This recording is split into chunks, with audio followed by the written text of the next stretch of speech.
আমরা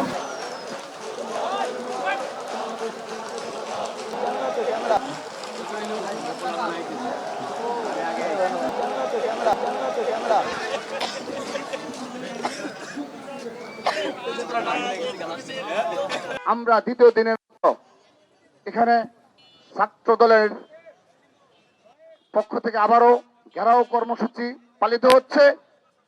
আমি ছাত্র দলের সকল পর্যায়ের নেতাকর্মীদের গতকালের ন্যায় সুশৃঙ্খল ভাবে আমরা এখানে তপ্ত রোদকে উপেক্ষা করে অবস্থান করব এবং আমাদের দাবি আদায় করতে যদি সারা রাত এখানে অবস্থান করতে হয় আমরা সারা রাত ব্যাপী এখানে অবস্থান করব। কিন্তু আমরা আজ আমাদের দাবি আদায় ব্যতীত আমরা এখান থেকে ছেড়ে যাব না। সেজন্য এই ভবনের সম্মুখে যারা রয়েছে তাদের উদ্দেশ্যে শুধু একটি কথা বলছি, আপনাদের প্রতি সম্মান দেখিয়ে গতকাল আপনারা অনেক ব্যস্ত ছিলেন, আপনাদের অনেক গুরুত্বপূর্ণ কাজ ছিল, সর্বশেষ দিন ছিল অনেকগুলো বিষয় নিষ্পত্তির জন্য।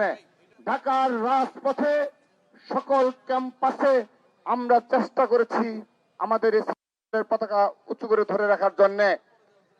সেহেতু এই কয়েক হাজার নেতাকর্মী যদি এখানে স্লোগানে মুখরিত করে আপনাদের এই শব্দের প্রকম্পনে আপনাদের ভবন কম্পিত হবে।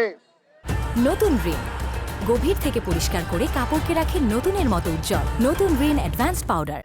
সেজন্য আমরা নিষেধ করেছিলাম যে আপনারা আপনাদের কাজ করুন, কিন্তু আজকে যদি আমাদের দাবি আদায়ে আপনাদের সদিচ্ছার প্রকাশ না পায় আমরা আমাদের সব ধরনের পন্থা অবলম্বন করব এবং আমরা দেখব আমরা যেভাবে শুধুমাত্র মূল রাস্তা অবরোধ করছি আমরা বিবেচনা করব আমাদের দাবি আদায়ের জন্য এই মূল গেট অবরোধ করতে হয় কিনা আমাদের বিবেচনা সেই বিষয়টিও রয়েছে। সেহেতু অনুরোধ জানাচ্ছি আপনারা দয়া করে আপনারা যে কথা দিয়েছেন অবশ্যই আজকের দিনের মধ্যে এই বিষয়ে আমরা আমাদের ফলাফল চাই এবং আমরা সুষ্ঠুভাবে আগামী 22 জানুয়ারি থেকে আর মাত্র 3 দিন পর থেকে আগামী 22 জানুয়ারি থেকে আপনাদের নির্ধারিত সময়ে পুরো বাংলাদেশে আমরা বাংলাদেশ জাতীয় ছাত্র দল নির্বাচনী কার্যক্রমে অংশগ্রহণ করতে চাই। সেজন্য আজ আপনারা সেই সমাধান দিবেন সেই প্রত্যাশা ব্যক্ত করছি এবং সবাইকে সুশৃঙ্খলভাবে আজকের এই কর্মসূচি সফল করার অনুরোধ জানাচ্ছি। সবাইকে ধন্যবাদ।